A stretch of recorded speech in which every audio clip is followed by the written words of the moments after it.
दिल्ली के ओल्ड राजेंद्र नगर के coaching centre में बेसमेंट में चल रही लाइब्रेरी में बरसात का पानी भरने से 3 छात्रों की मौत के मामले में दिल्ली हाई कोर्ट ने शुक्रवार को सुनवाई करते हुए मामले की जांच कर रही दिल्ली पुलिस से जांच लेकर सीबीआई को सौंप दी। और इस मामले में ये भी कहा कि केंद्र सतर्कता आयोग के एक सीनियर अधिकारी सीबीआई की जांच पर नज़र रखेंगे। कोर्ट ने साफ तौर पर नाराज़गी जताई जिस तरीके से दिल्ली पुलिस की जांच चल रही थी। कोर्ट में पिछली सुनवाई के दौरान कोर्ट ने कहा था कि मामले के जो जांच अधिकारी है वो साथ में एमसीडी कमिश्नर और जो स्थानीय डीसीपी हैं वो मौजूद रहे। ऐसे में कोर्ट ने डीसीपी से पूछा कि आखिर आपने इस मामले में अभी तक कार्रवाई क्या की है, क्या किसी एमसीडी के अधिकारी को बुलाया गया है, क्योंकि बात ये आई थी सामने कि इस मामले में पहले शिकायत की गई थी लेकिन उसके बावजूद कार्रवाई नहीं की गई और कोर्ट ने भी कई बार अलग अलग समय पे इस बात को लेकर दिशा निर्देश दिए थे जिनका पालन नहीं किया गया। तो कोर्ट ने पूछा कि आपने किन किन अधिकारी को बुलाया, कोई दस्तावेज जब्त किए, तो इस पर कोर्ट को बताया गया दिल्ली पुलिस की तरफ से कि वो उन्होंने नोटिस जो है वो एमसीडी को भेज दिया है।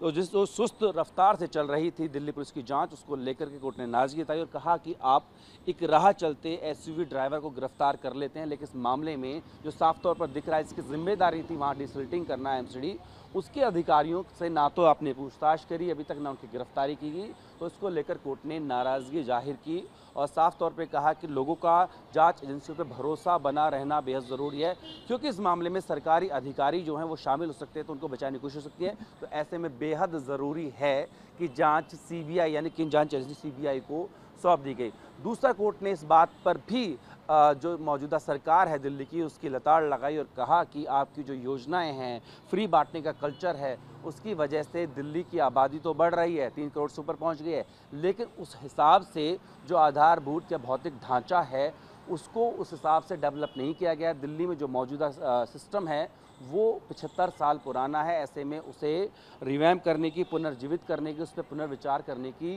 ज़रूरत है। दूसरी तरफ कोर्ट को ये भी बताया गया कि एमसीडी जो है वो 5 करोड़ से ऊपर की कोई भी योजना अभी उसको लागू नहीं कर सकती। उसकी वजह यह है कि स्टैंडिंग कमेटी का निर्माण नहीं हुआ था। और दूसरी तरफ कहा गया कि दिल्ली सरकार की जो कैबिनेट बैठक है वो भी नहीं हो पा रही है मार्च के बाद से। तो कोर्ट ने इस पर नाराज़गी जाहिर की और साफ तौर पर कहा कि ये स्थिति बेहद ही अफसोसजनक है। तो ऐसे में एक कमेटी बनाई जाए जो कि दिल्ली के जो मुख्य सचिव हैं उनकी अध्यक्षता में बनाई गई है और उसमें जो